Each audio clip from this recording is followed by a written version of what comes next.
நானும் ஒரு பெண்ணில் ஒரு முக்கியமான சீன். எஸ்எஸ் ராஜேந்திரன் அவருடைய ஃப்ரெண்டுங்கள்லாம் ஹை கிளாஸ் ஃப்ரெண்ட்ஸ் எல்லாம் கூட்டிகிட்டு மத்தியானம் விருதுக்கு வரப்போகிறேன், அதுக்கு வேண்டிய ப்ரிப்ரேஷனை பண்ணி வைக்கின்னு சொல்லி ஒரு லெட்டர் எழுதி கிளப்பில் இருக்க பாய்கிட்ட கொடுத்து நான் என் பஞ்சாதிக்கிட்ட கொடுத்துருன்றேன். சரின்னு அந்த பையன் கொண்டாடுறான். வேறு யாரும் இல்லை, சரின்னு போய் வாங்குகிறான். வாங்கிட்டு அந்த கிளப்பை எடுத்துகிட்டு இதை பாருப்பா அவங்க அண்ணன் என்னமோ அனுப்பிச்சிருக்கார் லெட்டர், இது படிச்சுக்கலான்னு சொல்லி போங்க நீ எனக்கு வேலை இருக்குதுன்னு அவன் போயிடுறான்.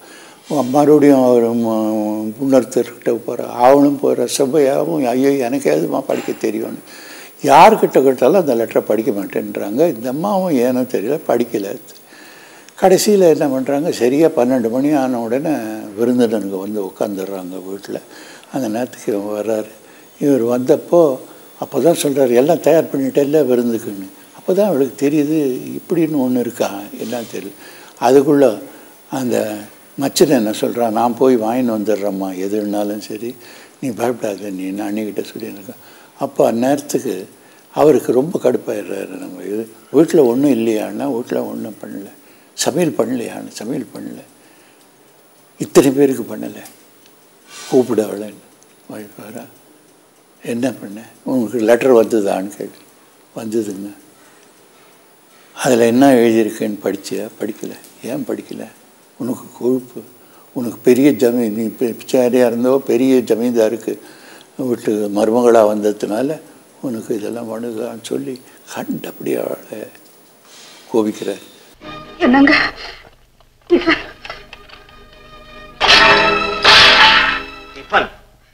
என்ன அவமானப்படுத்தணும் எத்தனை நாளா காத்துட்டு இருந்தேன்? இல்லைங்க. என்ன இல்லைங்க? உனக்கு கொஞ்சமாவது அறிவு இருக்குதா? இயற்கையான அழகுதான் இல்ல, செயற்கையா சிங்காரிச்சிட்டு வரக்கூடாதா தெரியாது? என்ன வந்து போய் ஏற்கனவே பெரிய ரத்தி இந்த அழகுல மூஞ்சில கரிய வேற பூச்சிக்கிட்டு மூதையை மாறி அவ்வளவு பேருக்கு முன்னால வந்து நிக்க உனக்கு வெக்கமா இல்ல? வேலைக்காரின்னு சொல்லக்கூடிய அளவுக்கு வேஷம் போட்டுட்டு வந்து நின்னையே, ஏன் நீ ரொம்ப கஷ்டப்பட்டு வேலை செய்யறன்னு நான் தெரிஞ்சுக்கணும்னா? கோவிச்சுக்காதீங்க. திடீர்னு நீங்க வந்து சொன்னதுனால ஏற்பட்ட அவசரத்திலையும் பதட்டத்திலையும். ஏன் அவசரப்படணும்? ஏன் பதட்டப்படணும்? சாயங்காலமா உனக்கு லெட்டர் எழுதி அனுப்பிச்சேன்ல? ஆமாங்க. அது உன் கைக்கு கிடைச்சது இல்ல? கிடைச்சதுங்க. படிச்சிருக்க மாட்டேன், படிக்க உனக்கு நேரம் இருந்திருக்காது. என்ன பெரிய ஜமீன்தார நீ, இந்த வீட்டையே தூக்கி உன் தலையில வச்சிட்டு இருக்கிற பாரு, அதுல ஏற்பட்ட திமிரு அலட்சியம். சத்தியமா அப்படி இல்ல. இல்லைங்க. என்ன படிச்சுட்டு பேசாம இருந்துட்டியா? என் லெட்டருக்கு மதிப்பு இல்லையா? நான் டெல்லிக்கு போறதை முன்னிட்டு என் நண்பர்களுக்கு எல்லாம் நம்ம வீட்டுல ஒரு விருந்து வைக்கணும், அதுக்கு வேண்டிய ஏற்பாட்டை செய்ய எழுதி இருந்ததை நீ கவனிக்கலையா? அதை நீ படிக்கவே இல்லையா? இல்லைங்க, நான் படிக்கலைங்க. ஏன் படிக்கல சொல்லு. ஏன் படிக்கல? ஏன் பேசாம இருக்க? ஏன் படிக்கல? எதுக்காக படிக்கல? அடிச்சிடாதீங்க, என்ன அடிச்சிடாதீங்க. அடிக்கல அடிக்கல. நான் கேட்கிற கேள்விக்கு மட்டும் பதில் சொல்லு.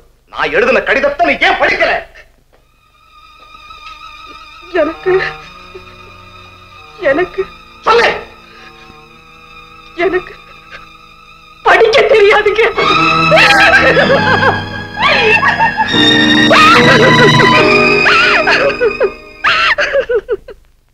என்ன சொன்ன? படிக்க தெரியாதா? உனக்கு படிக்க தெரியாதா?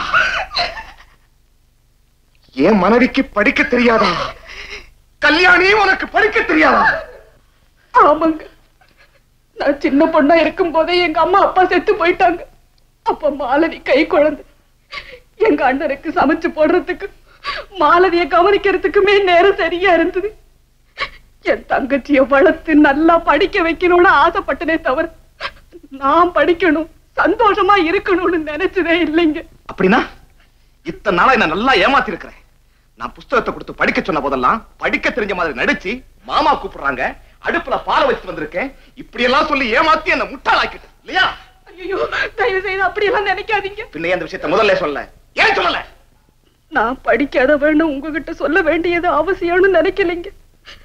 ஏதோ ஒரு முக்கியமான விஷயத்தை கணவர்கிட்ட மறைக்கிறோங்கிற எண்ணமும் எனக்கு ஏற்பட்டதே இல்லைங்க. இது ஒரு பெரிய விஷயமா என் மனசுக்கு படலைங்க. அதனால நிறுத்து. என்ன பொறுத்த வரைக்கும் இது ஒரு பெரிய விஷயம் தான். மனிதனா பிறந்தவங்களுக்கு கண்ணை விட கல்விதான் முக்கியம். கோபிச்ச உடனே அந்த அம்மா இல்லைங்க இல்லைங்கன்ற, நீ பதில் சொல்லு. நான் பண்ண லெட்டரை நீ ஏன் படிக்கல? அது பதில் சொல்லாத அப்படியே பார்த்து மயக்கம் வருது. அப்படி சொல்கிற, எனக்கு படிக்க தெரியாதுங்கன்ற. என்னது, என் பட்சாதிக்கு எதுவும் அழகு இல்லை, அது இல்லை, படம் இல்லை, எதுவும் இல்லைன்னா படிக்கக்கூடவா தெரியாது. ஐயோ நம்ம தலையில் அடிச்சுக்கிறான். இவன் அப்படியே மயக்கமாய் கீழே விழுந்துடுறான். அது ஒரு அற்புதமான சீன் இந்த படத்தில்.